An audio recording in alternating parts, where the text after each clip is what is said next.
O texto no original significa sofrer perda. Sofrer perda. Eu vou colocar dois textos dos evangelhos que vão ilustrar o significado dessa palavra dano. Mateus capítulo 16, o versículo 26, e depois Lucas capítulo 9, o versículo 25. Mateus 16, 26. Diz assim: pois se que aproveita o homem se ganhar o mundo inteiro e perder a sua alma, que dará o homem em troca da sua alma? Esta palavra perder, da frase perder sua alma. Agora veja Lucas 9, versículo 25. Que aproveita o homem ganhar o mundo inteiro se vier a perder-se ou causar dano a si mesmo.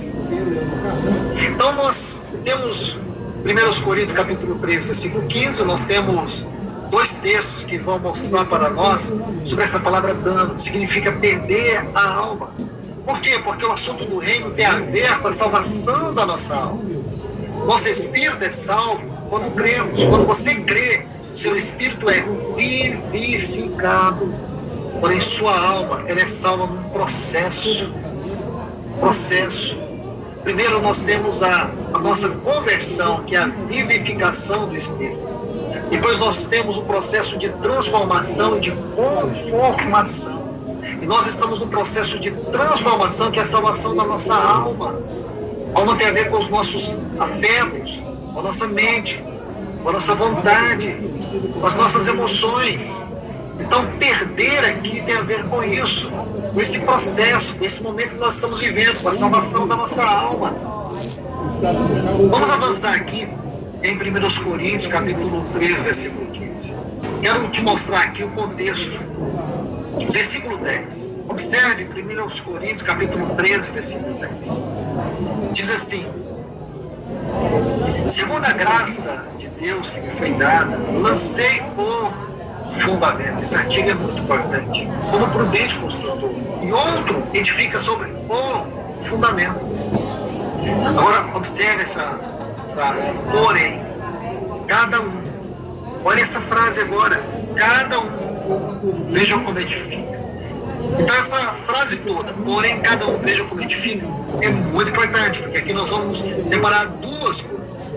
Primeiro, porém, e depois, cada um. Está vendo? Cada um. Meus amados, se lermos os versículos 10 a 17, aqui o 10 a 16, mas é bom colocar o 17, porque agora eu vou tocar nele. Saberemos que esta edificação que Paulo está falando aqui, fazendo referência, é o santuário de Deus. É o santuário de Deus. Preste atenção nisso. Se você compreender que Paulo aqui está fazendo uma referência ao santuário de Deus. Veja, no versículo 16 ele diz: não sabeis que sois o santuário de Deus e que o Espírito de Deus habita em vós?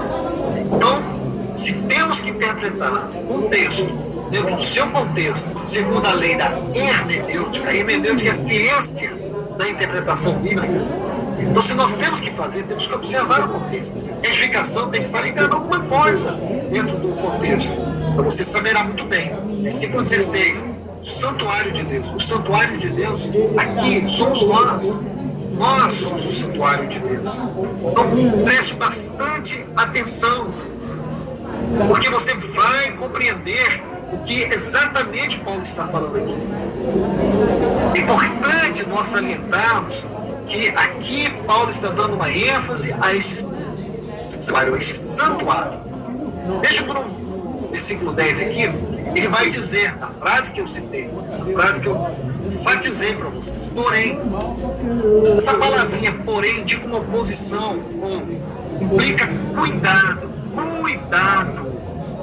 Depois ele diz, cada um. Se você ler versículo 8, versículo 13, deste capítulo 13 de 1 Coríntios, Paulo vai usar essa frase, cada um. Deixe-me ler com vocês. Está assim: Ora, o que planta, o que rega são um, e cada um receberá o seu galardão. Cada um receberá o seu galardão segundo o seu próprio trabalho. Veja o versículo 13.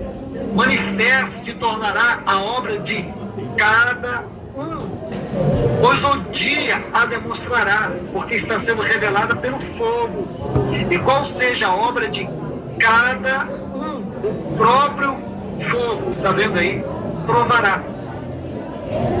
Então, essa frase, cada um, é muito importante, porque lá no tribunal de Cristo nós não seremos julgados. Nós não seremos julgados de maneira coletiva, mas de maneira individual, de maneira pessoal. Por isso que em 2 Coríntios 5:10 diz, para que cada um receba segundo o bem ou mal que tiver feito por meio do corpo. Tiver feito é serviço, é responsabilidade. Estão vendo, irmãos? É serviço, é responsabilidade, é compromisso. Aí, 1 Coríntios capítulo 3, o versículo 11, diz assim, porque ninguém pode lançar outro fundamento além do que foi posto, qual é Jesus Cristo.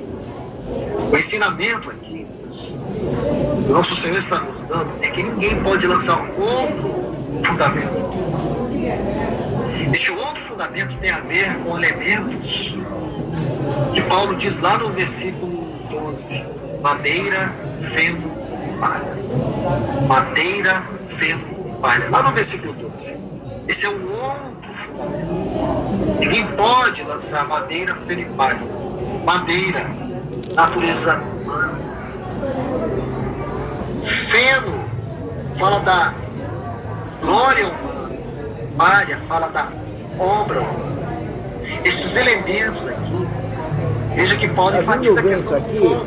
Ele diz que o fogo, ele vai provar a natureza, o caráter da nossa obra. Se é madeira, se é feno, se é palha. Estão vendo, irmãos? Tá melhor que aqui? Então, quando você passa madeira, então você sai daqui, senão daqui a pouco vocês vão me levar pra o que sobra? Cinzas. Vocês não sério? Uma linguagem para dizer nada. Nada do que é útil dentro do reino de Deus. Nada.